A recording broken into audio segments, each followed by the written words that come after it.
بسم اللہ الرحمن الرحیم۔ السلام علیکم دوستو، I am Mureed Saleem, welcome to my YouTube channel Novel Orchard. کیسے ہیں آپ سب لوگ؟ جی تو گائز، آج ہم نے ایک نیو ناول سٹارٹ کرنا ہے، یقین ہے وفا، ریٹن بائی ہما عامر۔ تو اس سے پہلے اگر آپ نے میرے چینل ناول آرچڈ کو سبسکرائب نہیں کیا تو سبسکرائب کر لیں اور ساتھ میں بیل آئیکن پریس کر لیں تاکہ آنے والی ویڈیو آپ کو ملتی رہے۔ اور کل بغیر چھٹی اطلاع کی چھٹی کے لیے معذرت، کیونکہ کل میں گھر پہ نہیں تھی، ٹائم نہیں تھا۔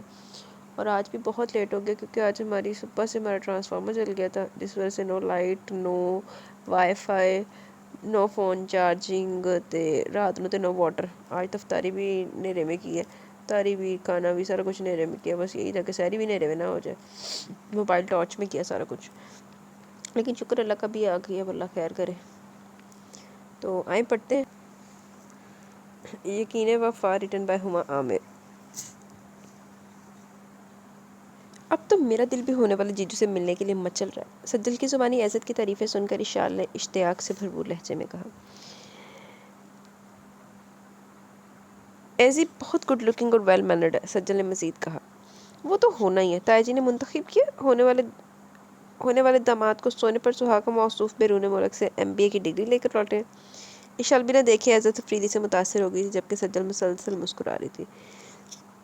میری ملاقات تو شاید منگنی کی تقریب میں ہی ہوگی، اشال نے مایوسی سے کہا۔ منگنی میں 4 دن باقی تھے۔ ایسی شام کو مجھے لینے آ رہے ہیں، شاپنگ پہ جانا ہے، سجل نے بتایا۔ پھر تو میری ملاقات پکی ہے، اشال نے جوش سے کہا۔ مگر یہ ممکن نہ ہوا، عزت افریدی کے آنے سے پہلے فری خالہ کا بیٹا شایان اسے اپنی گاڑی میں لینے کے لیے آ گیا۔ فری خالہ نے بھانجی کو بلوایا تھا ملنے کے لیے، مبادہ خالہ سے ملے بنا کراچی لوٹ جائے۔ خالہ نے اس دفعہ بھی اس کا استقبال پرجوش انداز میں کیا۔ اشال ان کی لاڈلی بھانجی تھی، خالہ نے دوپٹہ سلیقے سے سر پر جمائے رکھا تھا۔ خالہ کو دیکھ کر اسے ماما کا بے باک انداز اور عریاں لباس یاد آ گیا، سلیو لیس کسا ہوا بلاؤز اور ڈیپ گلا۔ کتنا فرق ہے دونوں بہنوں میں، اس نے دل ہی دل میں سوچا، پھر سر جھٹک کر شایان کی جانب متوجہ ہوئی جو بھوک لگنے کی وجہ سے شور کر رہا تھا۔ خالہ کے ساتھ وہ بھی کچن میں آ گئی۔ سجل کیسی ہے؟ خالہ پوچھ رہی تھی۔ وہ خالہ کے ساتھ ان کے بیڈ روم میں آ گئی، بیڈ پر لیٹے لیٹے خالہ نے اسے ڈھیروں باتیں کی، بس نہیں پوچھا تو اپنی بہن کے بارے میں، کچھ نہیں پوچھا۔ جانے دونوں بہنوں کے درمیان کون سی خلیج تھی جس سے اشال نا واقف تھی۔ فری خالہ نے دادی اور تائب میں بھی ماما کا ذکر نہیں کرتے تھے، اگر وہ لوگ ماما کے وجود سے نالا تھے تو دوسری جانب بھی ان لوگوں سے اتنی ہی بیزاری تھی، بلکہ بے انتہا کوششوں کے باوجود اشال کو رشتوں سے بدگمان نہیں کر پائی تھی۔ کبھی کبھی اسے لگتا کہ در پردہ ماما ان لوگوں سے خوف زدہ ہے۔ خالہ سے باتیں کرتے کرتے نہ جانے کب اس کی آنکھ لگی، آنکھ کھولی تو دیکھا شام اپنے پر پھیلا چکی تھی۔ خالہ کمرے میں موجود نہیں تھی، ہاتھوں سے بالوں کو ٹھیک کرتی وہ کمرے سے باہر نکل آئی۔ کچن سے خالہ کے بولنے کی آوازیں آ رہی تھی۔ آپ نے مجھے جگایا کیوں نہیں؟ اس نے کچن کے دروازے پر رک کر خالہ سے پوچھا۔ فری خالہ نے گردن موڑ کر اسے دیکھا اور پھر مسکرائی۔ تم سوتے میں اتنی پیاری اور معصوم لگ رہی تھی کہ میرا دل ہی نہیں چاہا کہ تمہاری نیند خراب کر دوں۔ ویسے ناول دی ہیرو نہیں جو سوئی ہوئی اتنی پیاری لگ جاتی ہیں، ہم تو جب رات کو بال باندھ کے بھی سوئے تو جب اٹھی تو سویرے ایڈا گھونسلا بنیا ہوتا ہے۔ خالہ نے پیار سے دیکھا تو وہ انہیں دیکھتی رہ گئی۔ میں نے تمہارے پسندیدہ سینڈوچز بنوائے، تم لیونگ روم میں چلو، میں چائے لے کر آ رہی ہوں۔ ماما کو میں چائے انڈیل رہی تھی، چائے کے دوران وہ کہنے لگی، زری تمہارا بھی رشتہ طے کر دیتی تو اچھا ہوتا۔ بلا ارادہ ان کے منہ سے زری کا نام نکل کے پھر انہوں نے اپنے لب بھیج لیے جیسے کہ اس کا نام لینا گناہ ہو۔ خالہ مجھے بھی شادی نہیں کرنی، اس نے منہ بنایا۔ پڑھائی تم مکمل کر چکی، کیا کوئی اور سلسلہ ہے؟ خالہ کا انداز دوستانہ تھا۔ او نو خالہ، اسے ہنسی آ گئی۔ ایسی کوئی بات نہیں ہے، اس نے ہنستے ہوئے کہا۔ یہ پیار، محبت، عشق اپنی سمجھ کے باہر کے لوگ ہیں۔ البتہ میں ماما کے منتخب کردہ شخص سے آنکھیں بند کر کے شادی نہیں کروں گی، میرے لائف پارٹنر کو میرا بن کے رہنا پڑے گا۔ جگہ جگہ منہ مارنے سے کمزور کردار کے مرد سے مجھے نفرت ہے۔ اس کے لہجے میں تلخی تھی، اسے ماما کے حلقہ احباب کے مرد حضرات یاد آ رہے تھے جو اپنی بیویوں کو چھوڑ کر ماما کے حسن کے قصیدے پڑھتے تھے، ان کی باہوں میں باہیں ڈال کر رقص کرتے تھے۔ یہ سب اشال کے لیے شرمناک تھا، مگر اپنی ماں کی زندگی کا یہ کمزور پہلو کسی کے ساتھ ڈسکس نہیں کر سکتی تھی۔ یہ دکھ اندر ہی اندر اسے زہریلے ناک کی طرح ڈستا رہتا تھا، اور اس وقت بھی شادی کا ذکر آتے سے وہ سب یاد آ گیا۔ تمہارا شریک سفر یقیناً ایک بہترین مرد ہوگا، میری دعائیں تمہارے ساتھ ہیں۔ عزت افریدی بھی ایک بہترین اور شاندار شخص ہے، شایان کے ساتھ اچھے تعلقات ہیں اس کے، دونوں نے ایک ہی اسکول میں پڑھا ہوا ہے۔ بات عزت انگلینڈ چلا گیا، ویسے بھی مجھے سجل کی طرف سے کوئی فکر نہیں تھی۔ ارمان بھائی اور تمہاری دادی سجل کا بھلا ہی سوچیں گے، تمہیں بھی عزت افریدی جیسا اچھا ہم سفر مل جائے تو میری فکر دور ہو جائے۔ آپ تو ہاتھ پاؤں بچا رہی ہیں خالہ، شایان ہاشمی جیسے اچھے انسان کی ماں ہو کر آپ باہر کے لڑکوں کی مداح سرائی کر رہی ہیں۔ اس نے شایان کو آتے دیکھ لیا تو تبھی شرارتن کا مجھے تو معافی رکھو، مجھے فی الحال شادی میں نہیں کرنی، میرا کوئی نام بھی نہ لے۔ شایان جو کہ نزدیک آ گیا تھا خالہ کے برابر میں صوفے پر ٹکتے ہوئے گویا ہوا، ہاں ایشو یہ شایان تو شادی کا نام ہی نہیں لینے دیتا۔ خالہ نے گویا گلا کیا، شایان تم کہیں کمیٹڈ ہو؟ اس نے کھوچنا چاہا تو شایان جھنجھلا گیا، اگر ایسا ہے بھی تو تمہیں کیوں بتاؤں؟ شایان کا سپاٹ انداز دیکھ کر اس کے چہرے کی رنگت متغیر ہوگی، جسے دیکھ کر خالہ نے شایان کو تنبیہی نظر انداز میں گھورا، ایسا کچھ بھی نہیں ایشو، تم خیال مت کرنا، یہ بتاؤ تمہاری دادی بیگم کے کیا حال چال ہے؟ خالہ نے موضوع بدلتے دوسرے دن شایان سے واپس چھوڑ گیا۔ اس مرتبہ بھی شایان سے گیٹ پر چھوڑ کر چلا گیا، اشال کے بےحد اصرار کے باوجود وہ گھر کے اندر نہیں آیا تھا۔ تائی جی نے ڈھولکی رکھوائی تھی، سجل کی سہیلیوں اور تائی جی کی بھانجیوں کے ساتھ مل کر اشال نے خوب رنگ جمایا۔ ریشم کا ہے لہنگا میرا، جالی کی چنریا، چھن چھن بولے میری پاؤں میں پائی لیا، رات گئے تک لڑکیوں نے رونق لگائی رکھی، داڑھی کے ٹوکنے پر انہیں سونے کا خیال آیا۔ دوسرے روز منگنی تھی، سجل اپنے دوست لیلا کے ساتھ پارلر چلی گئی۔ تقریب کا انتظام لان میں ہی کیا گیا۔ تائی جی نے اشال کے لیے بطور خاص جوڑا بنوایا تھا، پاؤڈر پنک کلر کا خوبصورت گھیر والا فراک اور چوڑی دار پجامہ، فراک پر سفید اور گرین رنگوں میں کام بنا تھا، 3 رنگوں میں رنگا بڑا سا بنارسی دوپٹہ لیے لائٹ میک اپ میں کیے وہ بے حد حسین لگ رہی تھی، کانوں میں سفید بڑے بڑے جھمکے ڈال رکھے تھے، سجل بھی کچھ کم نہیں لگ رہی تھی، البتہ دونوں کو دیکھ کر یہ اندازہ لگانا مشکل تھا کہ وہ دونوں جڑوا پڑا نکلی ہیں۔ خالہ مقررہ وقت پر آ چکی تھی، پر آج بھی شایان نے گیٹ پر چھوڑ کر جا چکا تھا۔ شایان نے کوئی روگ لگایا، خالہ نے بتایا کہ وہ کسی دوسری جگہ مدعو ہے۔ لان میں بے حد خوبصورت اسٹیج سجایا گیا تھا، سجل اور عزت افریدی اسٹیج پر ایک دوسرے کے پہلو میں براجمان تھے۔ عزت افریدی کے قصیدے اشال گزشتہ کئی دنوں سے سن رہی تھی، آج اسے دیکھ بھی لیا، ایک پل کو تو اس کے دل کی دھڑکن تھم سی گئی، دل کو اس نے بری طرح ڈپٹا تھا یہ کہہ کر کہ یہ شخص اس کی بہن کا مقدر ہے۔ اس کی زہر انگیز شخصیت نے اس پر کچھ زہر سا پھونک رہی تھی، بڑی دقتوں سے اس نے خود کو زہر زدہ ہونے سے روکا۔ تائی جی کے پکارنے پر وہ سہج کر سٹیج پر چڑھنے لگی۔ اس کی نظریں سجل پر تھی جو عزت کی کسی بات پر مسکرا رہی تھی۔ اسکائی بلو بھاری کام والا فراک اور چوڑی دار پجامے کے ساتھ دوپٹہ سر پر ٹکائے اس کا نمکین روپ غضب ڈھا رہا تھا، گہری سی آنکھوں کے دیپ جھلملا رہے تھے۔ اشال نے دل ہی دل میں اس کی مسکراہٹ کے قائم رہنے کی دعا مانگی۔ تائی جی نے جب عزت سے اشال کا تعارف کروایا تو عزت اسے بغور دیکھتے ہوئے سوچتا رہ گیا کہ اشال اور سجل میں ذرا بھر بھی مشابت نہیں۔ کیا سوچنے لگے آپ؟ اشال نے اسے متوجہ کیا۔ سوچ رہا ہوں آپ سے پہلے ملاقات کیوں نہیں ہوئی۔ اس کے انداز میں وہی شرارت تھی جو سالی اور بہنوں کے رشتے کا خاصا ہوا کرتی ہے، عامیانہ پن کی جھلک بھی نہیں تھی، مگر پھر بھی اشال کو اس کا انداز ناگوار گزرا تھا۔ وہ تنک کر بولی، اچھا اشال نے نا میں لگتا اوور سینسٹیویٹی نہ کریٹ کرنا ہے نا، اچھا ہی ہوا کہ میں آپ سے پہلے نہیں ملی، ورنہ ہو سکتا ہے آپ کو اس نشست تک پہنچنا نصیب نہ ہوتا۔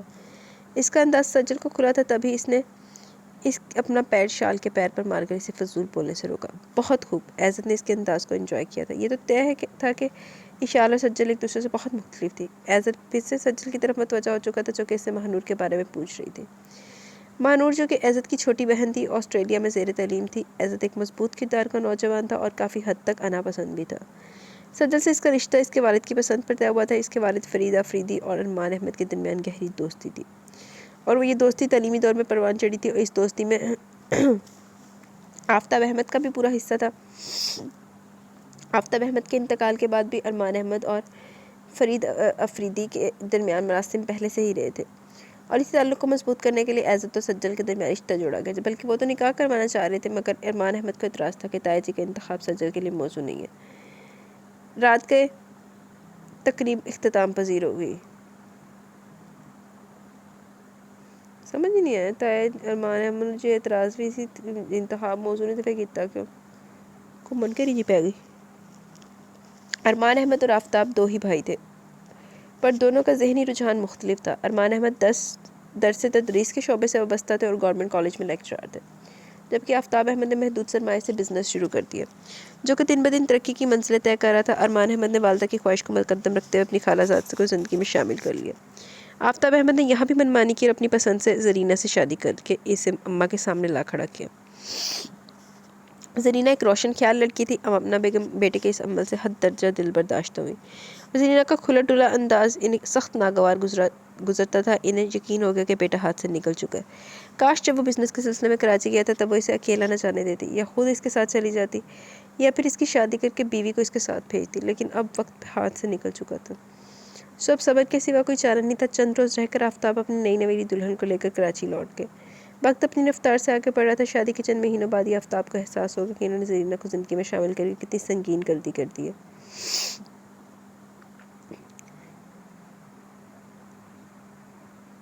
یار یہ نا یہاں پہ آئی تھنک سو ایک پیج مس ہے، لیکن 182 کے بعد 183، ایک منٹ رکنا۔ اچھا رائٹرز نے نا یہاں پہ ایک سین مس کر دیا، تو وہ یہی سین ہے کہ اس کی ماں نے اس کو بہت کوشش کی روکنے کی کہ اشال اپنے ددیال والوں سے نہ ملے، لیکن اشال نہیں ٹلی۔ اچھا کیا کہہ رہا آگے وہ؟ تو اس نے ہنگامہ کھڑا کر دیا اور اتنا روئی کہ بخار چڑھا دیا۔ وہ دادی سے ملنا چاہتی تھی، مجبوراً زری کو اس کی بات ماننی پڑی۔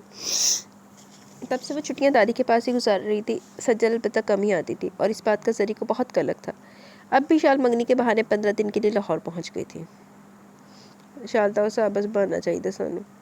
اس نے تکیے پر سر رکھ کر آنکھیں موند لی تھی۔ بند آنکھوں کے پیچھے وہ دلنشی چہرہ مسکرانے لگا۔ اے اللہ اے کڑی ایٹم جس کی سنہری آنکھیں لو دیتی رہی تھی، اس نے فوراً آنکھیں کھول دی۔ ہوش، وہ سجل کی بہن، تمہاری منگیتر کی بہن۔ یہ بے ایمانی نہیں چلے گی عزت افریدی۔ لو عزت صاحب پہ سالی تے لٹو ہو گئے۔ اس نے خود کو گھرکا۔ خواب دیکھنے تو سجل آفتاب کے خواب سجاؤ، اشال آفتاب کے نہیں۔ اشال تمہارے لیے شجر ممنوع ہے۔ اس نے دوسرا تکیہ منہ پر رکھا اور سونے کی کوشش کرنے لگا۔ کچھ دیر بعد ہی وہ نیند کی وادیوں میں کھو چکا تھا۔ اشال کے کراچی واپس جانے میں چند روز باقی تھے۔ گریجویشن کے بعد وہ اپنی ایک دوست کے بوتیک کے لیے ڈریس ڈیزائن کرتی تھی۔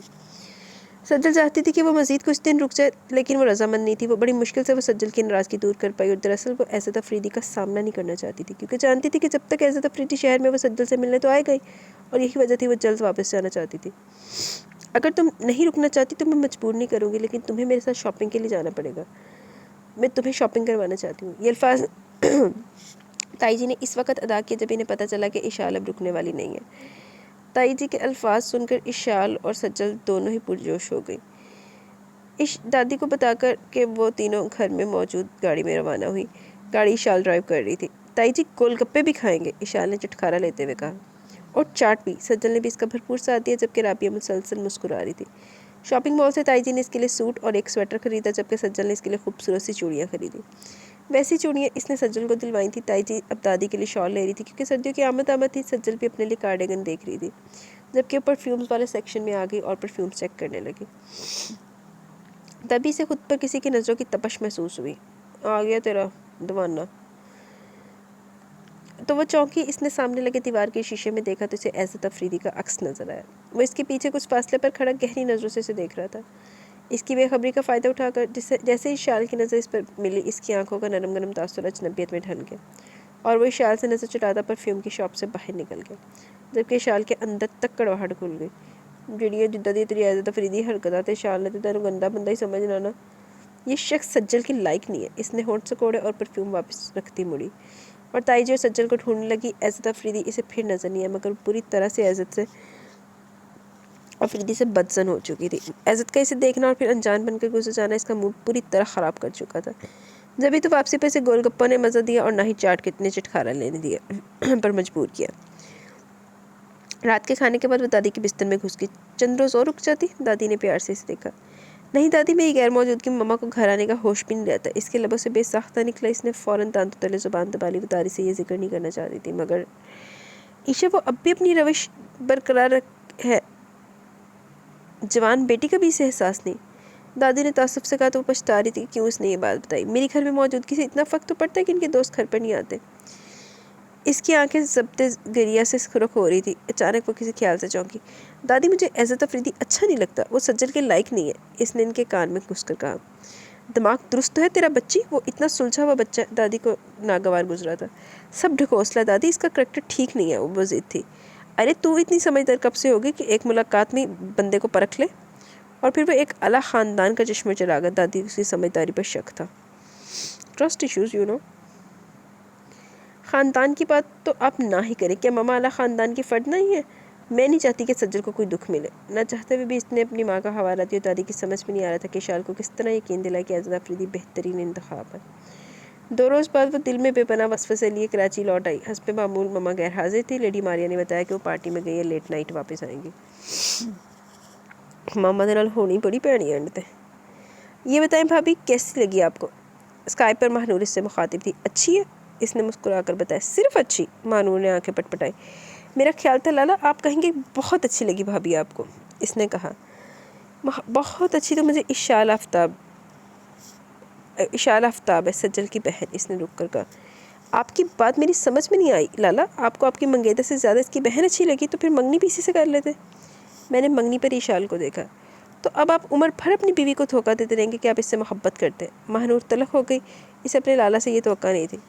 میں نے سوچا کہ شادی کے بعد میں انگلینڈ سیٹل ہو جاؤں گا، اشال میرے سامنے نہیں آئے گی تو سجل کو خوش رکھنے میں آسانی ہوگی، اور پھر اشال میرے سامنے آتی ہے تو مجھے سب کچھ بھولنے لگتا ہے۔ وہ سنجیدہ لہجے میں کہہ رہا تھا، محبت اس کے اختیار سے باہر تھی۔ حیرت ہے لالا، آپ کو محبت ہوئی بھی تو کہاں؟ مہنور نے کہا اور بے دلی سے لائن آف کر دیا۔ وہ عہد شکنی کرنے کا سوچ بھی نہیں سکتا تھا، سجل پاپا کا انتخاب تھی، منگنی سے پہلے اس نے سجل کو دیکھ کر اوکے کیا تھا۔ تب تک دل نے محبت کا ذائقہ نہیں چکھا تھا۔ وہ اپنی کچھ روز پہلے والی حرکت پر قائف تھا، جب اس نے اشال کو شاپنگ سینٹر میں دیکھا اور کچھ دیر کے لیے تو وہ خود کو بھی بھول گیا تھا، اور ہوش آتی وہ بنا شاپنگ کے واپس لوٹ آیا۔ ایڈا بھی کی مجنوں ہو گیا بندہ۔ اشال آج شام مسز قدیر کے گھر پارٹی ہے، تم بھی ساتھ چلنا، انہوں نے بہت اصرار سے تمہیں انوائٹ کیا۔ ناشتے کی ٹیبل پر زری سے مخاطب تھی۔ سوری مام، مجھے ایسی جگہ پر جانے سے وحشت ہوتی ہے جہاں بہت زیادہ ہجوم ہو، گہما گہمی، اور پھر کس قدر بناوٹی انداز میں گال سے گال ملا کر ملتے ہیں۔ اس نے معذرت کے ساتھ وضاحت بھی کر دی، زری نے اسے بہت محبت تھی۔ اختلاف رائے کے باوجود باپ کو تو وہ کم عمر میں ہی کھو چکی تھی، پر زری کو کھونا نہیں چاہتی تھی۔ زری کی ایکٹیویٹیز اکثر اسے شرمندہ کر دیتی۔ ماں کو تو باوقار ہونا چاہیے، اور اتنی پرہیزگار بھی وہ بنا کسی جھجک کے بندہ ماں کے آنچل میں نماز ادا کرے۔ پر اس کی ماں میں ایسی کوئی خوبی نہیں تھی، پھر بھی وہ اپنی ماں سے محبت کرتی تھی، مگر اس کی ایکٹیویٹیز میں اس کا ساتھ نہیں دے سکتی تھی۔ تو تم نہیں چلو گی؟ مام، مجھے ثانیہ کی طرف جانا ہے، اس کی کال آئی تھی، اس کی ماما ہاسپٹلائز ہے، اس نے بتایا۔ اوکے ڈارلنگ، میں آفس سے لیٹ ہو رہی ہوں۔ وہ اس کا گال تھپ تھپا کر بیگ سنبھالتی ہوئی آگے بڑھ گئی، اور وہ اس کی پشت کو دیکھتی رہ گئی۔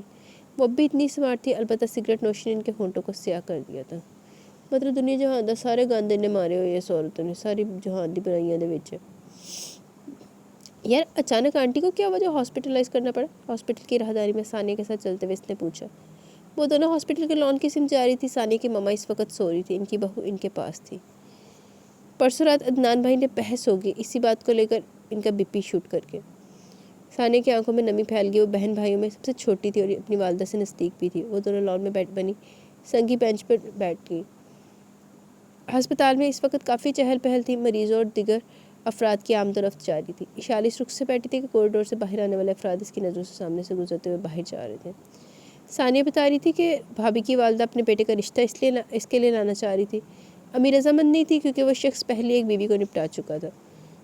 آنٹی کی بیماری کا لحاظ کر کے شاید عدنان بھائی دوبارہ یہ موضوع نہ چھیڑے، اس نے ثانیہ کو اطمینان دلایا، مگر خود اس کا سکون رخصت ہو گیا۔ کوریڈور سے نکلتے شخص کو پہچاننے میں اسے دقت نہیں ہوئی، وہ عزت افریدی تھا۔ پیج کے تو پٹھا ہو گیا، 1 منٹ رکو۔ اور وہ تنہا نہیں تھا، اس کے ساتھ ایک نازک اندام لڑکی تھی۔ اس نے اسٹائلش سوٹ پہن رکھا تھا، چہرے سے وہ بیمار نظر آ رہی تھی۔ اسے لگا کہ وہ اس لڑکی کو پہلے بھی کہیں دیکھ چکی تھی، پر اسے یاد نہیں آیا کہ اس نے اس لڑکی کو کہاں دیکھا تھا۔ اشال پوری توجہ سے ان دونوں پر مرکوز ہو چکی تھی۔ ثانیہ کہہ رہی تھی، اسے کچھ سنائی نہیں دے رہا تھا۔ کتنا دھوکے باز ہے اس شخص، جہاں لڑکی دیکھی پھسل گیا۔ نہ جانے کتنی لڑکیوں سے دوستانہ ہے اس کا، میں اسے سجل کی زندگی برباد کرنے نہیں دوں گی۔ وہ دل ہی دل میں سوچنے لگی، مگر وہ گاڑی میں جا چکا تھا۔ وہ لڑکی بھی اس کے ساتھ تھی۔ وہ کھالی کھالی نظروں سے ثانیہ کو دیکھنے لگی، جو اب بھی کچھ کہہ رہی تھی۔ رات کو وہ سونے کے لیے لیٹی تھی جب اس کے سیل فون پر کال آنے لگی۔ اس نے یس کا بٹن دبا کر کال ریسیو کر لی۔ دوسری جانب سجل گلہ کر رہی تھی کہ اسے کراچی واپس گئی اتنے دن ہو گئے، اور اس نے ایک مرتبہ بھی سجل کو کال نہیں کی۔ ہائے ہائے، 1 منٹ یار۔ سجل، آج میں تمہیں کال کرنے ہی والی تھی۔ بلیو می، یہ بتاؤ گھر میں سب کیسے ہیں، اور وہ عزت افریدی ان کا کیا حال ہے؟ اس نے ایک ساتھ اتنے سوالات کر دیے۔ تم کہتی ہو تو میں مان لیتی ہوں، گھر میں سب ٹھیک ہے اور تمہیں یاد کرتے ہیں۔ عزت افریدی بھی ٹھیک ہے، اسی ہفتے پہلے وہ ضروری کام سے کراچی گئے تھے، سجل نے بتایا۔ اس کے ضروری کاموں کو تو میں اب اچھی طرح سے جان گئی۔ کہاں ٹھہرے ہوئے جیجو؟ مجھے ان کا ایڈریس دو، میں ان سے ملنے بھی جاؤں گی۔